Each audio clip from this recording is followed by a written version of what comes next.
Alhamdulillahi Rabbil alamin ve salatu ve selamu ala Resulillah ve ala alihi ve sahbihi ecmaîn. Ham hadislar o'quvimizni, payg'ambarimizning hadislarini o'quvimizni davom etamiz. Ham oldingi hadisimiz qala alayhi salatu vassalam irham man fil ard yarhamka man fis sama. Payg'ambarimiz sallallohu alayhi vasallam aytdi, yerda bo'lganlarga rahimli bo'l, ham shu chaqda ko'kda bo'lgani sening o'zingga qarata rahimli bo'lar. Ham bu hadis Allohning ko'kda, ko'klar ustida ekanini to'p-to'g'ri dalil bo'lib turadi. Shunday bu hadisdan biz anglaymiz, agarda kishi yerdagilarga qaraganda, yerdagilarga qarata rahimli ham marhamatli shafqatli bo'lsa, demak kim rahimli marhamatli bo'lacak? Alloh o'zi. G'alamlar Robbisi Alloh o'zi marhamatli bo'lacak. Ham endi bu hadis İgil, Havariy shekilli turkumlarning bir hoqsa kishi o'tirib yurishlarining, shunday musulmonlarga takfir yasovchilarning yo'llari, amallari durust bo'lligini isbot etadi. Anladingizmi? Bizni payg'ambarimiz narsaga chaqirdi? Marhamatlikka, iyilikka.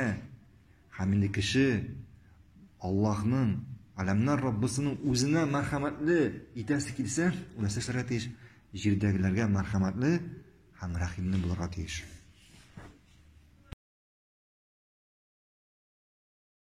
Alloh hadisimiz payg'ambarimiz sallallohu alayhi vasallam aytdi: "Afdalul iman as-sabr was-samaha." Imonning eng yaxshi shag'ilishi sabrlik ham keng ko'ngillilik. İmanın eng yaxshi shag'ilishi. Bu so'zlardan narsa anlaymiz. Demak, iymon nishli? Iymon ko'tarila, hamcha, ya'ni iymon orta, ko'baya, ham kirisincha nishli iymon? Azaya, kimi. Iymon ko'tarila, bizning iymon orta, ko'baya Allohga bo'ysunu bilan. Allohga bo'ysunu bilan ham Alloh amr etganlarni o'taw bilan. Anladingizmi? Ham kirisincha iymon azaya, kishiraya, nishik agar kishi Alloh qo'shganlarini o'tamasa, Allohga bo'ysunmasa, gunohlar ishlasa, demak ana iymoni nishli? Iymoni orta, ya'ni iymoni kishiraya ham azaya. Ham iymon ortgan sayin kishi Allohga nishik? Allohga yaqinaya. Ham iymoni kimigan sayin kishi Allohdan yirag'aya. Ham payg'ambarimiz aytdi, iymonning eng yaxshi shag'ilishi sabrlik ham keng ko'ngillilik. Sabrlik dedi. Sabrlik bunlar bizning ishga. Birinchisi sabrlik Alloh qo'shgan amallarni o'tavda. Alloh qo'shganlarni o'tavda. Ya'ni men sen Alloh qo'shgan amallarni, namoz, uroza, ham boshqasi ham sen shularni o'tavda narsasan. Sabrlik ko'rsatasan. Masalan, sening butun kishi oshi, sen uroza tutasan. Nishlaysan? Sabr etasan. Ne uchun? Birinchisi Allah tiygan, Allah haram etgan ayberlarni qoldirda sabrlik. Nafsingga qarshi kelasan. Masalan, seni nafsing gunoh ishlarga chaqira, sen narsa ishlaysan. Alloh rizoligi uchun bu gunohni ishlamaysan. Nega ishlamaysan? Chunki Alloh seni tiydi bu ishlarga. Ham narsa bo'ladi, sen sabrlik ko'rsatasan. Ham uchinchisi taqdirga yozmishingga sabrlik. Taqdir yozmish. Agar senga og'irlik keldi ekan, og'irlik bo'lsin, ham boshqasi sen narsa ishlaysan. Sen sabr etasan. Sabrlik ko'rsatasan. Alloh yozgan taqdirga yozmishqa sabr etasan. Ham aytdi, sabrlik ham keng ko'ngillilik dedi. Narsa u keng ko'ngillilik? Keng ko'ngillilik endi ana bor bizda bilan u yumshoqlik. Yumshoqlik, ortiq talabchi bo'lmau. Marhamatlilik ham g'afurlik. Alloh hadisimiz payg'ambarimiz sallallohu alayhi vasallam aytdi: "Inna abwabal jannati tahta zilali suyuf." Durustlikda jannat eshiklari qilichlar ko'lagasida. Jannat eshiklari qilichlar ko'lagasida. Kimda aytar? Nechini jannat eshiklari qilichlar ko'lagasida? Narsa ota qilichlar ko'lagasi? Buning ma'nosi bu Alloh yo'lida kurashuv. Hamda shu hadisdan biz anglaymiz, Alloh yo'lida kurashuv Robbimiz qarshida bek zo'r uli amal bo'lib turadi. Bek zo'r uli amal bo'lib turadi. Һәм кем Аллаһ каршында көрәшсә, Аллаһ аны үзенең җәннәтенә, үзенең бөек ишекләреннән кертәчәк. Һәм инде кемдә булса аңларга мөмкин, Аллаһ юлында көрәшү бу инде бар дип кылыч алып, корал алып, Аллаһ юлында сугышу дип. Юк. Шулай гыйлем алу. Аллаһ юлында гыйлем, ислам динен өйрәнү, гыйлем таләп итү һәм шул гыйлемне тарату, бу Аллаһ юлында көрәшү була. Бу да Аллаһ юлында көрәшү була. Һәм шулай без инде бүгенге көндә корал алып, урманнарга киткән, тауларга менгән, һәм башка җирләргә киткән, корал алып, Аллаһ юлында көрәшәм дип, бер хаксызга кешеләр үтереп йөрүчеләрне без Аллаһ юлында көрәшүчеләр дип әйтәбезме? Юк, әлбәттә. Булар Аллаһ юлында көрәшүчеләр түгел. Һәм Аллаһ юлында көрәшүчеләр түгел, чөнки без укыдык. Менә әле бүген 13-нче хадис, 20-нче хадис укыдык. Безне динебез нәрсәгә чакыра? Аллаһ һәм пәйгамбәре нәрсәгә чакыра безне? Мәрхәмәтлеккә, игелеккә, яхшылыкка, гафу итәргә һәм башкасы. Әгәр дә берәр кеше Аллаһ юлында гыйлем алса, үзенең гомерен, сәмәтен шул гыйлемгә сарыф итсә, шул гыйлемне таратса, бу кем була? Аллаһ юлында көрәшү була. Һәм бу кешене Аллаһ Тәгалә иншааллаһ кая кертәчәк? Үзенең бөек ишекләреннән җәннәткә кертәчәк. Һәм инде без сорыйбыз Аллаһтан. Аллаһ безне шушы Аллаһ юлында көрәшеп, гыйлем таләп итүчеләрдән, гыйлем алучылардан һәм шул гыйлемне Аллаһ юлында таратучылардан итсен. Амин. Пәйгамбәр саллаллаһу алейхи ва саллям әйтте: "Асқалу шәй фил мизанил хулуқил хасан." Яхшы хулук кыямәт көндә үлчәүдә иң авыр булыр. Күрәсезме, субханаллаһ, күпме хадис инде укыдык яхшы хулук турында.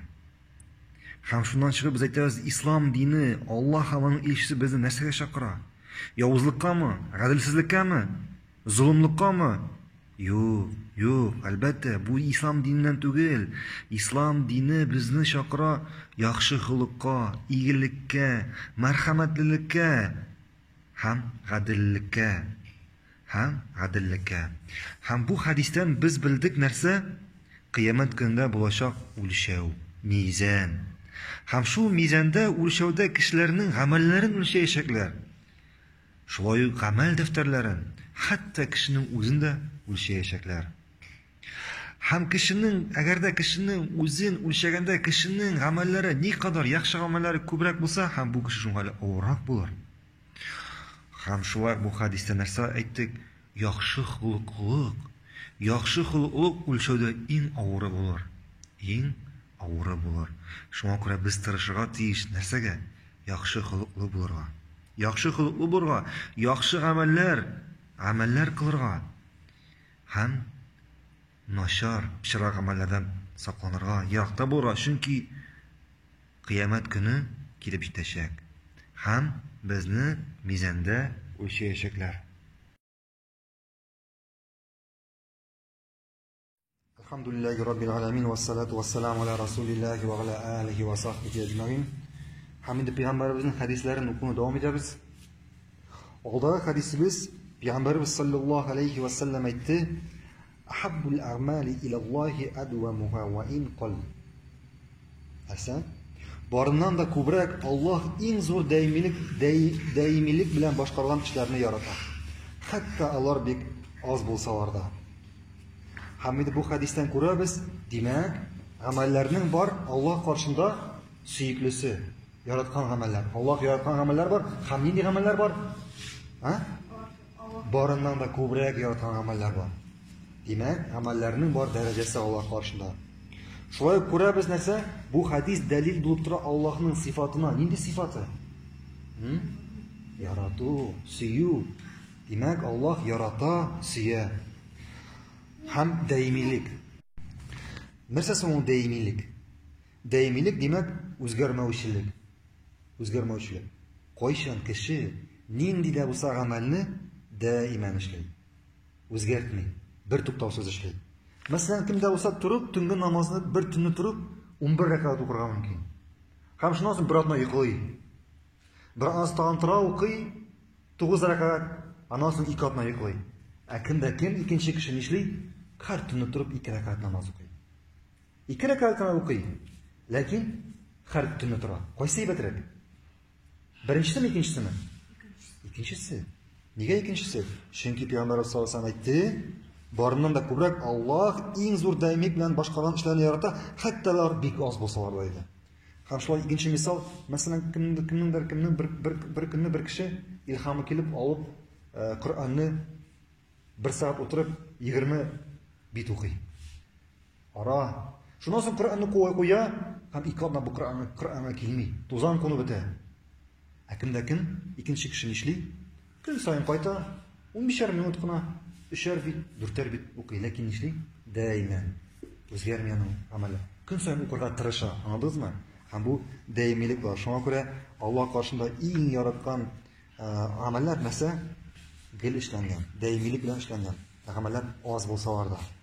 Һәм шулай безнең ислам тарихынан килгәнчә, Омар Габдулазизның хатыны Фатима бик зур эшкә алына.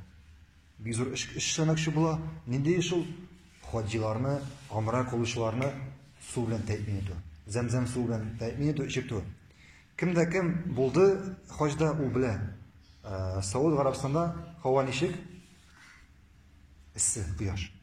Ягъни су, шулай хаҗга килгән кешеләрнең су эчәселәр, зәмзәм эчәселәр килә.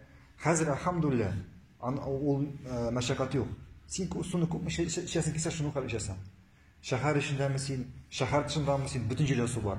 Ләкин әлегә алай булганмы? Юк, бу зур мәсьәлә булган һәм бу бик зур мәшәкать булган. Һәм бу хатын Фатиманың исеме бу мәсьәләне чишмәкче була. Һәм чакыра төрле акыл ияләрен, инженерларны чакыра һәм бу мәсьәләне чишер өчен бик күп акчалар бирә. Һәм бу мәсьәләне алхамдулилlah алар чишәләр. Һәм бу мәшәкатьне җиңеләйтә. Һәм Фатима үлгәннән соң бер вакыт бу бер кешенең төшенә керә. Бер кешенең төшенә керә, һәм бу кеше төшендә Фатимадан сорый: "Ничек синең хәлләрең?" ди. "Ничек синең хәлләрең?" ди. Нәрсә җавап бирә? "Мин җәннәттә" ди. "Мин җәннәттә" ди. Һәм бу кеше сорый: "Аллаһ сине нинди гамәлең аркасында җәннәткә кертте? Җәннәткә кертте? Шушы су мәсьәләсен чишкән өченме?" ди. Нәрсә җавап бирә? "Юк" ди. Һәр төнне торып 2 рәкать намаз укыган өчен. Аңладыңызмы? Һәр төнне торып 2 рәкать намаз укыган өчен. Аңладыңызмы? Төнге намаз. Без бу монда сүз нәрсә турында бара? Төнге намаз, өстәмә намаз, сөннәт намаз турында сүз бара. Һәм шуңа күрә нәрсә дидек? Аллаһ каршында иң яраткан гамәл нинди? Даимилек белән эшләнгән гамәл. Хәтта бик аз булса да. قال عليه الصلاة والسلام: أحب الطعام إلى الله ما كسرت عليه الأيدي. Allah karşında en süyüklü rızık onun üstünde en көп kullar жиңган. Мәгънәсе bu хадисның üstelde bir tabakta яисә bir тәлинкәдә манда подностама ризык бар икән. Һәм шул ризык өстендә никадәр куллар күбрәк булса, димәк бу ризык Аллаһ каршында сөйклерәк. Куллар нәрсәне аңлата? Күп куллар. Яисә шушы табактан никадәр күбрәк кеше ашаса, кеше саны күбрәк булса ашаучылар, димәк бу ризык шуңа карап Аллаһ каршында сөйклерәк була. Әгәр дә без бүгенге көндә безнең республикада мәсәлән бер татар гаиләсенә керсәк, без күрербез кешеләрнең, мин әйтмим, 10 кешелек гаилә дип, 5 кешелек гаилә дип, хәтта 2 кешелек гаиләдә сез күрәсез аларның аерым-аерым савыттан ашап утырганнар. Ризыкны аерым-аерым савытка бүлеп, аерым ашап утырганнар. Бу кешеләр бу хадискә туры киләме? Бу ризык Аллаһның иң сөйкле ризыгы була аламы? Юк, әлбәттә. Шуңа күрә без Аллаһ яраткан әйберне эшләр өчен эшләргә тиешбез. Бер ризыктан, ягъни бер савытка салып ризыкны, бер савытка салып, шул ризыктан бер савыттан ашасак, димәк, иншаллах, бу ризык Аллаһ каршында иң сөйклесе була. Һәм ни хәле күбрәк кеше ашаса, шуның хәле бу ризык Аллаһ каршында сөйклерәк була. أحب عباد الله إلى الله أحسنهم أخلاقا. Dedi Peygamber sallallahu aleyhi ve sellem, Allah karşında kullarının en süyüklüsü, uzara en yaxşı ahlaklıları. Аллаһ каршында кулларның иң сөеклесе. Кулларның. Кемнәр ул куллар? Бүгенге көндә куллар бармы? Аллаһның куллары бармы бүгенге көндә? Ничек белесез? Кешеләр арасында, менә Аллаһның мәхлуклары кешеләр арасында куллар бармы Аллаһның куллары? Раббы Всевышнего Аллаһ есть, нет? Юд. Кемнәр алар? Мөселманнар, мөселманнар түгелләр. Куллармы? Шундый әйткәндә, барлык мәхлуклар Аллаһның куллары. Һәм кешеләр арасында бүтән кешеләр дә кемнәр? Аллаһның куллары. Бу куллар ике төркемгә бүленә. Беренче төркеме алар куллар, ләкин алар үзләренең кул икәнен танымыйлар. Ничек ул? Икенчеләр алар куллар, һәм алар үзләренең куллары икәнен Аллаһ каршында таныйлар. Беренче төркем мин кул түгел ди. Ничек син мине кул дип әйтәсең? Мин кеше ди, мин ди, менә мин ди. Нәрсә эшләргә шуны эшлим ди. Эшлим ди. Без бу кешегә нәрсә әйтәбез? Соң син кул булмасаң, ашама. Yani яисә сулама бу Хава белән. Аллаһ белән Хава белән сулама. Или чәчләреңне әйт, чәчләрен, тырнакларын үсмәсеннәр. Нәрсәгә үссеннәр алар? Аларның кичәсе бар. Әйт үсмәбез диген. Әйт аламы? Үзгәртә аламы берәрсә бу тормышында? Юк, үзгәртә алмый. Хәтта тәнендәге бер күзәнәккә дә әйтә алмый бер нәрсә Хаваны тыңламаячак. Нигә? Чөнки хәтта аның үзендәге, тәнендәге һәрбер күзәнәк, һәрбер агъза Аллаһ кушкан әмерне үти. Аңладыгызмы? Һәм бу кеше мин кул түгел, я үзе шуныкта кул. Һәм ул кыямәт көндә шушы кул, үзенең куллыгын танымаган кул кайтачак Аллаһ каршына, һәм Аллаһ каршы Аллаһ аннан сораячак. Аңладыгызмы? Икенче төркем мәсәле, булар инде куллар, Аллаһның куллары. Һәм алар үзенең Аллаһ каршында кул икәннәрен таныйлар. Булар кемнәр булды? Булар мөселманнар булды. Кемнәр Аллаһ каршы Аллаһка табыналар, Аллаһтан куркалар, Аллаһка гыйбадәт кылалар. Һәм Пәйгамбәр әйтте, Аллаһ каршында кулларының иң сөеклесе үзара иң яхшы әхлаклылары. Ягъни Аллаһ каршында кулларның, бәндәләренең иң сөеклесе үзара иң яхшы әхлаклылары. Нәрсә соң ул әхлак? Әхлакны без шулай ук бүләбез. Әхлак Аллаһка карата һәм әхлак кешеләргә карата. Аллаһка карата яхшы әхлак күрсәтү нәрсә була ул? Әгәр кеше бер Аллаһка гыйбадәт кыла икән, Аллаһка тиңдәш китермичә, Аллаһ кушканнарны үтәп, Аллаһ тыйганнардан тыелып яшәсә, бу кеше санала Аллаһка яхшы әхлак күрсәткән булыр. Аңладыгызмы? Аллаһка карата яхшы әхлаклы кеше булып санала. Һәм икенчесе кешеләргә карата. Кешеләргә үзара карата яхшы әхлак. Ничек була яхшы әхлак? Беренчесе, без ничек беләбез, ничек кешеләргә яхшы әхлак күрсәтергә? Беренчесе бу безнең динебездә. Ничек безне Аллаһ Субхану Тәгалә, Аллаһ Тәгалә аның пәйгамбәре өйрәтте яхшы әхлак күрсәтергә. Без шулай кешеләргә яхшы әхлак күрсәтергә тиешбез.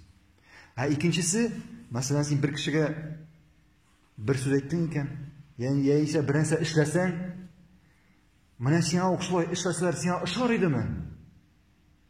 Әгәр дә син эшләгәнчә сиңа шулай эшләсәләр, сиңа ошаса бу, димәк бу яхшы әхлак булып санала. Аңладыңмы? То есть обращайся к людям так, как бы ты хотел, чтобы к тебе обращались. Сүз беләнме, амал беләнме? Аңладыңызмы? Менә бу яхшы әхлаклылык була. Шуңа күрә Аллаһ каршына иң сөекле бәндә, иң сөекле кул кем ул? Кем яхшы әхлаклы. Һәм алда хадисебез قال عليه الصلاة والسلام إذا أحب الله قوما ابتلاهم. Әгәр Аллаһ берәр халыкны яратса, сөйсә, аларны сынап караячак, сынаячак. Аллаһ берәр халыкны яратса, димәк, аларга җибәрә сынау. Сынау һәм бу сынау белән эшли Аллаһ аларның ил гөнаһларын кичерә. Яисә инде дәрәҗәләрен күтәрә җәннәттә. Шуңа күрә, әгәр берәр кешегә сынау килә икән, нәрсә ул сынау?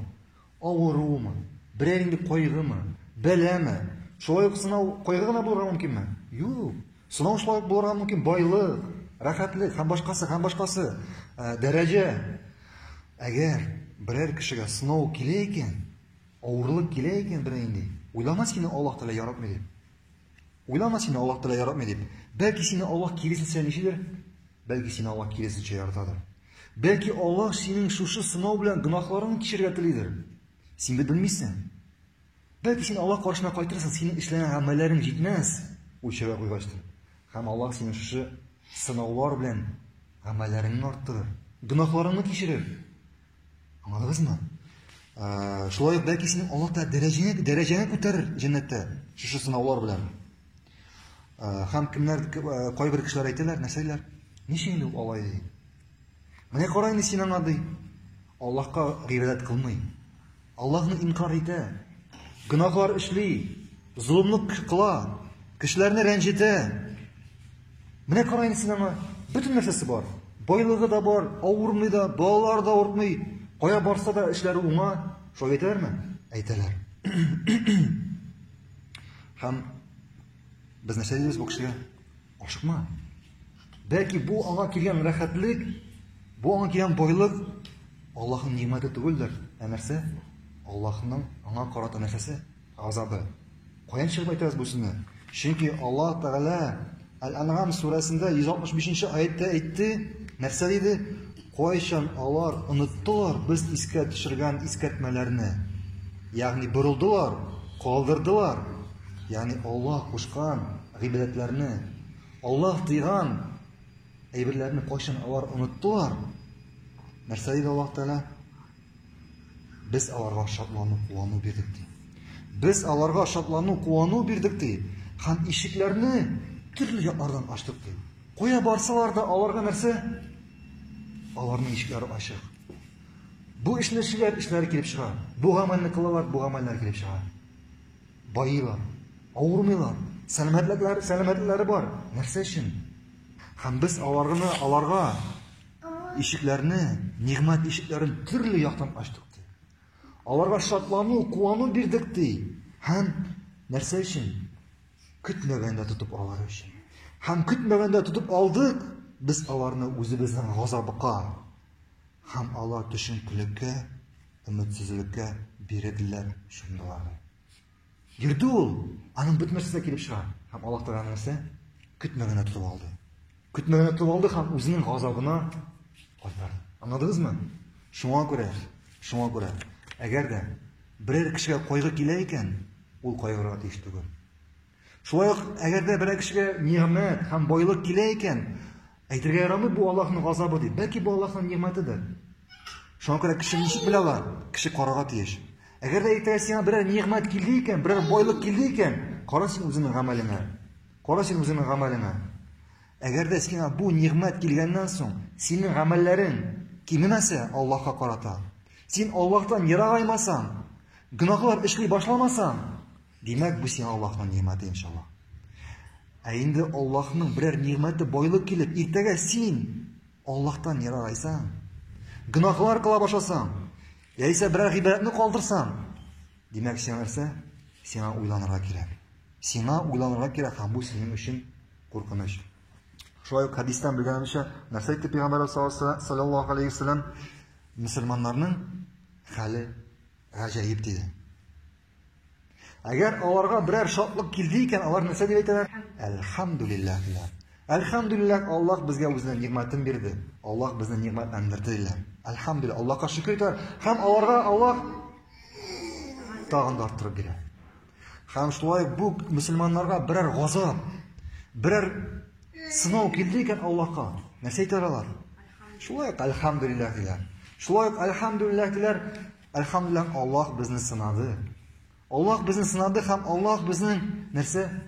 Гөнаһларыбызны кичерде. Әлхәмдүлиллаһ диләр. Шуңа күрә, әгәр дә сиңа берәр сынау килде икән, нәрсә әйтергә кирәк? Әлхәмдүлиллаһ диләргә кирәк. Һәм сиңа Аллаһ син дөрес сынауга, син сынауны дөрес каршы алсаң, әлхәмдүлиллаһ дисәң, Аллаһка сыйынсаң, Аллаһтан үзеңә ярдәм сорасаң, сиңа Аллаһ җиңеләйтәчәк бу сынауны үтәргә. Сиңа Аллаһ бу сынаудан, бу авырлыктан чыгу юлын күрсәтәчәк. Ә инде берәр байлык килде икән сиңа, шөкер ит. Һәм сиңа Аллаһ бу байлыкның бәрәкәтен бирер иншаллах. Һәм син шөкер иткәннән соң нәрсә? Тагын да арттырып бирер. Шуңа күрә хадистә Пәйгамбәрбез саллаллаһу алейхи ва саллям Әгәр Аллаһ берәр халыкны яратса исә, аларны сынап караячак. Һәм сынау нәрсә дидек? Сынау шулай ук авырлык белән килергә мөмкин. Һәм нигъмәт белән килергә мөмкин. Байлык белән килергә мөмкин. Бездә Пәйгамбәрбез саллаллаһу алейхи ва саллям әйтте: "Иза сами'тан нида фа'аҗиб да'i Аллаһ." Әгәр азан тавышын ишетәсең икән, сине намазга чакыручыга җавап бир. Галимнәребезнең фикере буенча иң дөрес фикер, әгәр дә берәр кеше азан ишетә икән, һәм бу кешенең нигезле сәбәбе юк икән, шәригатькә нигезләнгән нигезле сәбәбе юк икән, мәсәлән, авырмаса һәм башка шәригатькә нигезләнгән сәбәп булмаса, бу кеше азанга җавап бирергә тиеш. Нәрсә аңлата бу? Кайсы мәчеттән азан ишетте, кайдан азан ишетте? Бу кешегә ваҗиб, мәҗбүри була шунда барып җәмәгать белән намаз укырга. Аңладыңызмы? Аллаһу а'лам. Пәйгамбәрбез саллаллаһу алейхи ва саллям әйтте: "Ана набию ла казиб, ана ибн Абдул Мутталиб." Нәрсә диде Пәйгамбәрбез саллаллаһу алейхи ва саллям? Мин пәйгамбәр, мин ялган түгел, мин Абдул Мутталибның улы булам диде. Аңладыңызмы? Пәйгамбәрбез саллаллаһу алейхи ва саллям әтисенең исеме кем? Абдулла. Бабасының исеме? Абдул Мутталиб. Абдул Мутталиб минем бабам дидеме? Юк, мин кем диде? Мин Абдул Мутталибның улы булам диде. Димәк, бу хадистан без нәрсә белдек? Димәк, кеше үзенең ата-бабаларына кайтара ала. Ата-бабаларына кайтара, яисә ябсара теркәп куя ала. Әгәр дә синең бабаң, мәсәлән, Ибраһим икән, син кем дип әйтә аласың? Мин Ибраһимның улы дип әйтә аласыңмы? Әйе, әйтә аласың. Шулай ук бабаның бабасына кайтара аласың. Мәсәлән, синең әтиеңнең исеме Мухаммад икән, бабаның исеме Ибраһим, бабаның бабасының исеме, бабаның әтисенең исеме кем? Исхак икән. Әйеме? Син Мухаммадның улы дип әйтә аласыңмы? Әйтә аласың. Мин Ибраһимның улы дип әйтә аласыңмы, бабаның улы дип? Әйтә аласың. Алдагы буын, мәсәлән, кем дә булса, Исхакның улы дип әйтә аласыңмы? Әйтә аласың шулай ук. Әйтә аласың. Һәм шулай ук бу хадистә, бу инде араб теле өйрәнүчеләргә кагыла күбесенчә. Әгәр дә син үзеңнең әтиеңнең исеме белән әйтәсең икән, мәсәлән, синең әтиеңнең исеме Мухаммад, син ничек әйтәсең? Мухаммад ибну Ибраһим дип әйтәсең, мәсәлән. Әгәр дә бабаңның исеме белән язасың икән, мәсәлән, Мухаммад бну Исмаил. Аңладыңызмы? Әгәр дә үзеңнең бабаңның, яисә бу алдагы буынга үзеңне тәркисең икән, димәк, бну дип язасың. Инде әтиең белән язсаң, әтиеңә тәркисең икән, ничек язасың? Ибну дип язасың. Аңладыңызмы?